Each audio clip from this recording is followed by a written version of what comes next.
సొంతిల్లు అసలు మ్యాటర్ ఏంటి? ఇప్పుడు నువ్వు ఆ రోజు చెప్పిందేంటంటే, అమ్మాయిలకి కూడా ఏదైనా ప్రాబ్లమ్ వస్తే సొంతిల్లు లేదని దాని కాంటెక్స్ట్ అంతే కదా! సీ అది if they are with their husband or else ఫాదర్‌తో ఉంటే అది సొంతిల్లు ఓకే.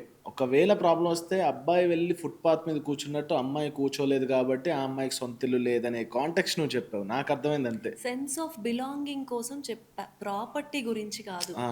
యాహ్! సొంతిల్లంటే చాలామంది they come and they talk like అత్తగారిల్లు అంటారు, అమ్మగారిల్లు అంటారు. సరే, అత్తగారిల్లు అంటారు, అమ్మగారిల్లు అంటారు.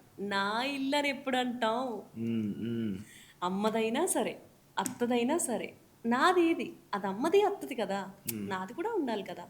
వాళ్ళేమన్నారు ఇప్పుడు కామెంట్స్ కింద? మరి ప్రాబ్లమ్ వస్తే నువ్వు అమ్మ వాళ్ళ దగ్గరికెళ్తావు అది నీ ఇల్లే గదా! లేదంటే అత్తగారి ఇంటికెళ్తావు అది నీ ఇల్లే గదా! సో, వాళ్ళు చేసిన కామెంట్స్ ఇవి. ప్రాబ్లమే అమ్మగారింట్లో వస్తే హ్మ్. ఎక్కడికెళ్ళాలి? ప్రాబ్లమే అత్తగారింట్లో వస్తే ఎక్కడికెళ్ళాలి? సరే, నేనంటే ఇప్పుడు మైక్రోఫోన్ ముందు కూర్చొని మాట్లాడుతున్నాను. I understand. హ్మ్. ఇళ్లల్లో ఆడవాళ్ళు ఎంతమంది సరే, నేను బుక్ ఫేర్ పెట్టాను. తర్వాత బుక్ ఫేర్‌కెళ్ళాను. నేను రోజుకి కనీసం ఒక 1000 మంది ఆడవాళ్ళని కలిసుంటాను. 10 రోజులు. 10 హ్మ్. రోజుల లెక్కన 1000 మందిని 10,000 మంది ఆడవాళ్ళని కలిసుంటాను కదా! హ్మ్. ఏ ఒక్క ఆడమనిషి వచ్చి "నువ్వు తప్పు మాట్లాడావమ్మా" అని అనలేదే నాతో. హ్మ్. అందరూ కరెక్ట్. ఎంతమంది ఆడవాళ్ళు నన్నొచ్చి కౌగిలించుకొని ఏడిచారో తెలుసా?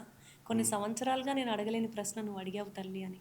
ముసలివాళ్ళు, నడి వయస్కులు, మన ఏజ్ ఉన్న వాళ్ళు, ఇంటర్ చదువుకునే పిల్లలు, 10థ్ పిల్లలు, అబ్బాయిలు కూడా రిలేట్ అయ్యారు. "ఏంటండి మిమ్మల్ని ట్రోల్ చేస్తే నాకు బాధగా అనిపించింది కడ్లీ గారు.